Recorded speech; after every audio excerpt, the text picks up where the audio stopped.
get started. Good morning, everyone. We are here today to announce the 49th Investigating Grand Jury has voted on and approved presentments for charges related to 4 individuals for committing sexual abuse throughout the Commonwealth of Pennsylvania. Before I go forward, I'd like to introduce the public servants who stand with me here today.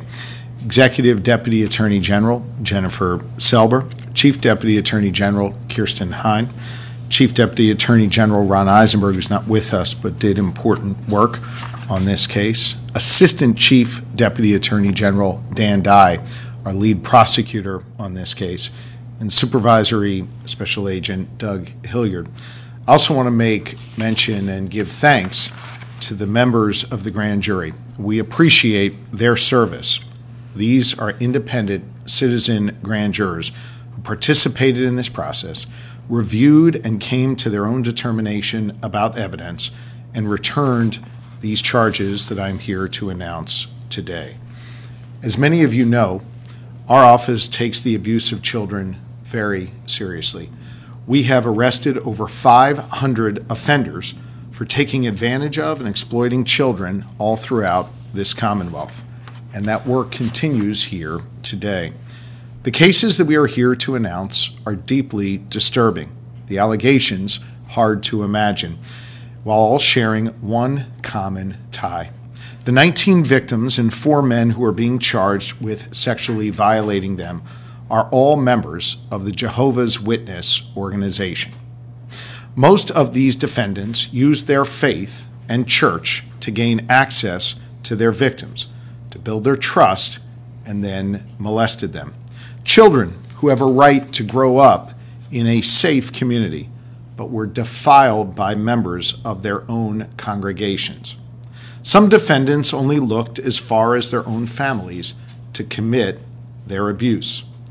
My office will not stop until these defendants are held accountable for the crimes against innocent children and until justice is achieved for these courageous survivors. This investigation began with a resource referral from a local district attorney's office back in 2019. Based on that referral, our office undertook the investigation of allegations of sexual assault involving members of the Jehovah's Witnesses. Throughout that, we learned of several incidents of sexual assault committed by different members of the Jehovah's Witness religious organizations.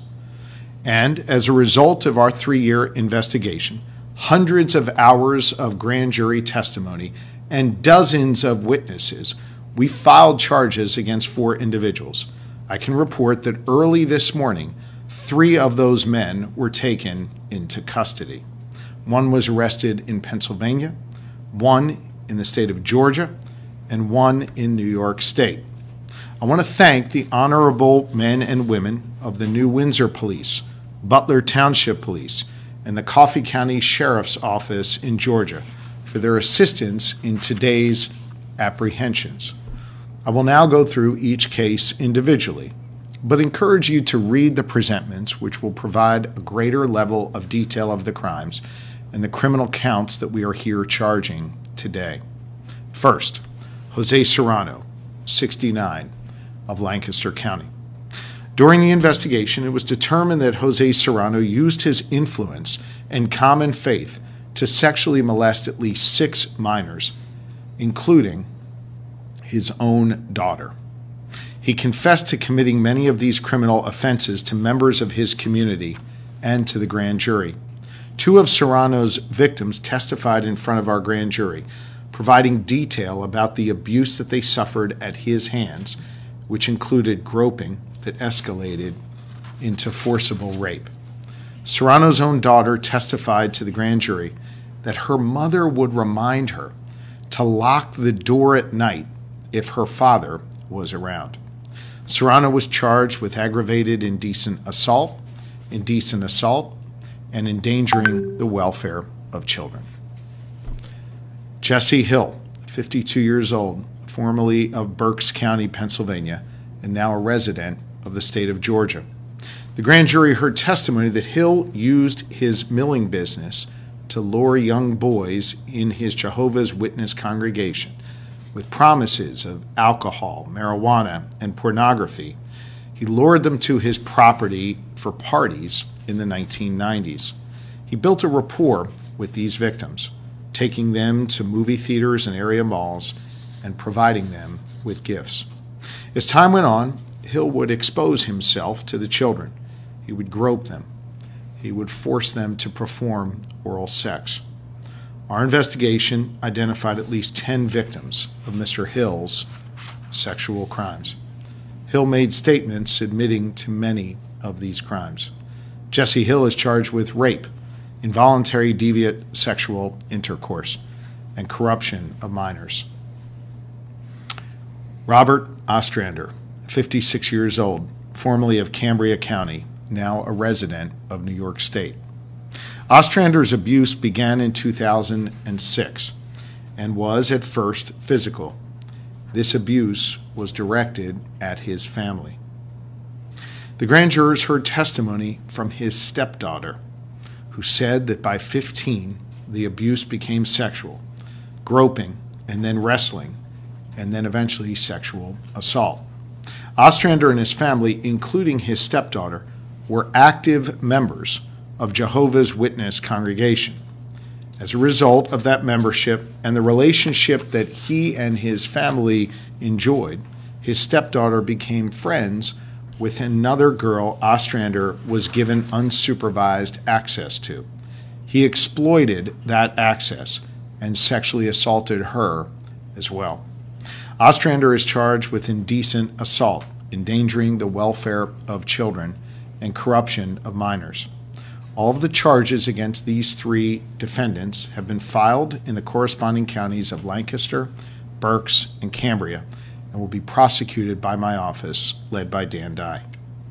And finally, Eric Elam, 61 years old, of Butler County. The grand jurors heard testimony from Elam's daughter about the sexual abuse she suffered, including being forced to perform oral sex. She told the grand jury about her father's practice of using sexual molestation as discipline in the house where she was growing up. She reported this abuse to her mother and to other members of her community.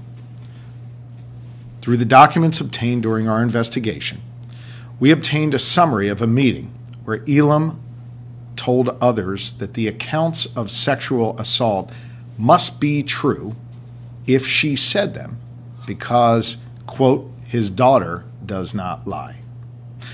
Elam was charged by my office with rape, involuntary deviant sexual intercourse, aggravated indecent assault, and endangering the welfare of a child. Early this morning, when agents from our office and local police in Butler County attempted to take him into custody, he retreated into his bathroom and killed himself behind closed doors. No law enforcement officers were harmed in the process. This is tough work, and I commend the incredible prosecutors and agents here in my office who do this work day in and day out. And again, thank the members of the grand jury for their important and meaningful work. These are the types of cases that haunt us. They leave an indelible mark on our souls. And as prosecutors, as people of faith, as parents, we can't escape the impact that these cases have. These 19 children, they deserved a place to grow up in peace, not to be preyed upon. This is an abuse of trust, an abuse of power. And I'll remind you that no matter what power you cloak yourself in, everyone is accountable under the law. And if you abuse a child, I want you to know that the Office of the Attorney General here in the Commonwealth of Pennsylvania will find you, and we will hold you accountable. As we do more and more of these horrific cases, our agents and prosecutors continue to get better at uncovering these crimes. While some of the crimes that these men committed can't be charged due to the statute of limitations, we won't fail to hold them accountable for the crimes that we are charging them with here today. These 4 presentments lay out the nature of our investigation, but I want you to know this investigation is very active and ongoing.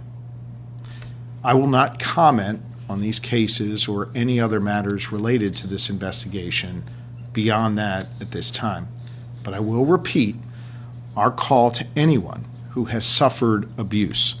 We want you to know that we are here and we are listening. We are urging anyone who has had a similar experience to come forward to tell us your story. We're here to listen and we will act. Your case won't be swept under the rug. Your experience will not go unheard. This investigation is intensive and laborious, and as I said a moment ago, ongoing. We have found victims, we have heard their voices, and we have corroborated their complaints, and our work continues. Today we have the opportunity to reach out and to publicly ask if anyone has information regarding similar allegations of sexual assault. Please contact our office immediately. We have established a special hotline just for you. That number is 1-888-538-8541. Again, that special hotline we've established just for you is 888-538-8541. And with that, I'll do my best to answer your questions with the understanding, of course, that I'm constrained in what I can speak of due to the nature that this investigation is active and ongoing.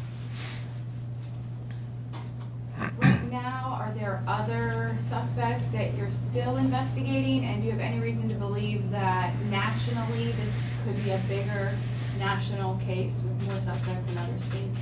All I can say is that our case is active and ongoing. And I'm obviously constrained today based on what is written in these presentments. And I think as the prosecution begins, more information will be presented as we make our case, which may help address your questions. Go ahead. I just want to be clear. You said that all 4 of the men charged were Jehovah's Witness. Is that correct? They were involved there, yes. So do you think it's something within that religion itself? I mean, because these men were not from the same area. They were from different counties. I really can't comment beyond what I've already said and beyond what's in the 4 corners of the presentment. And as I said a moment ago to your colleague, as we move forward here, as the prosecution begins, I think more information will be presented as we make our case. Good question. Okay. Thank you all very much.